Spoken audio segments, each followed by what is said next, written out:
प्रभाग 4च्या निवडणुकीच्या निमित्तानं आज मी ज्या ठिकाणाला माझं कुटुंब समजतो असं जे माझं इंदिरानगर कॉलनीमध्ये प्रचाराची सभा झाली आणि या सभेमध्ये जेवढ्या मोठ्या प्रमाणात माझ्या माता भगिनी माझे बांधव सर्वजण उपस्थित राहिले त्यांना मी या प्रभागाची आणि आपल्या हितं आवश्यक असणाऱ्या सुखसुविधा ज्या आपण यांना निर्माण करून देणार आहे। येणाऱ्या काळामध्ये आपल्या इंदिरानगरमध्ये ज्या 806 खोल्या आहेत त्या खोल्यांच्या माध्यमातून कशा पद्धतीनं आपण सुधारणा करून देणार आहे, इथं ज्या सुखसुविधा उपलब्ध करणार आहे। महत्त्वाचा म्हणजे इथला पाण्याचा प्रश्न, आमच्या माता भगिनींना 4थ्या मजल्यावर पाणी खांद्यावरून घेऊन जावं लागतं, ही दुर्दैवाची बाब आहे। 15 वर्ष या नरक यातना आमच्या माता भगिनींनी सोसलेल्या आहेत। पण येणाऱ्या पुढच्या काळामध्ये निश्चितपणानं जर मला नगरसेवक होण्याची संधी मिळाली तर फक्त 2 ते 3 महिन्यामध्ये हे पाणी जे 4थ्या मजल्यावर जात नाही ते 4थ्या मजल्यावर जायला सुरू होईल, एवढं मी आज खात्रीलायक सांगतो।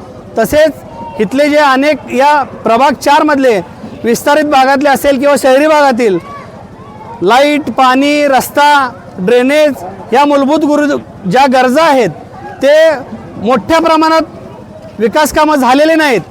जो नगरसेवक या प्रभागामध्ये निवडून आलेला आहे 10-15 वर्षामध्ये त्या निरंजन आवटीने कुठल्याही पद्धतीचं विकास काम केलं नाही, फुगवटा निर्माण केलेला आहे, लोकांना फक्त दिशाभूल करण्याचं काम त्यांनी केलेलं आहे।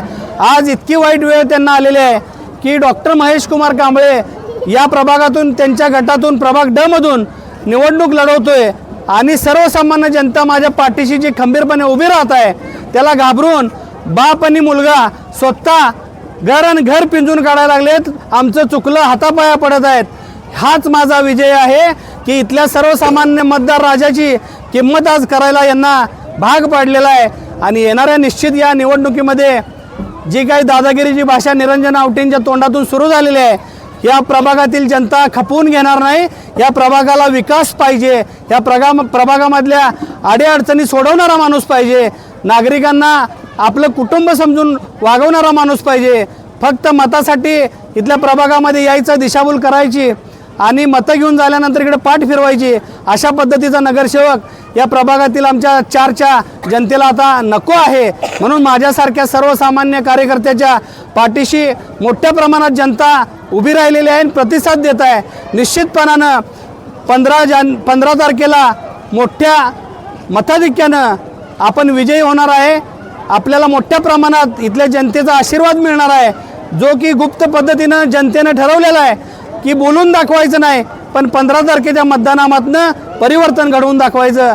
अशा पद्धतीच्या अपेक्षेनं आपण आज या जनतेच्या मतदार राजाच्या माझ्या भगिनींच्या जीवावर मी निवडणूक लढवतोय। मी अपक्ष आहे, माझा कुठलाच पक्ष नाही, माझा कोणच नेता नाही, जनता हीच माझी नेता आहे, जनता हाच माझा पक्ष आहे। त्यामुळं इथल्या जनतेच्या जीवावर मी जी निवडणूक लढवतोय ताकदीनं आपण निश्चित 15 तारखेला होणाऱ्या मतदानामध्ये आपण 100% या दोन्ही उमेदवारांना त्यांची हार करून 16 तारखेला निश्चितपणानं या इंदिरानगरमधूनच विजयी पताका फडकवल्याशिवाय मी राहणार नाही, असं मी स्पष्टपणानं सांगतो। जय भीम, जय भारत, जय शिवराय।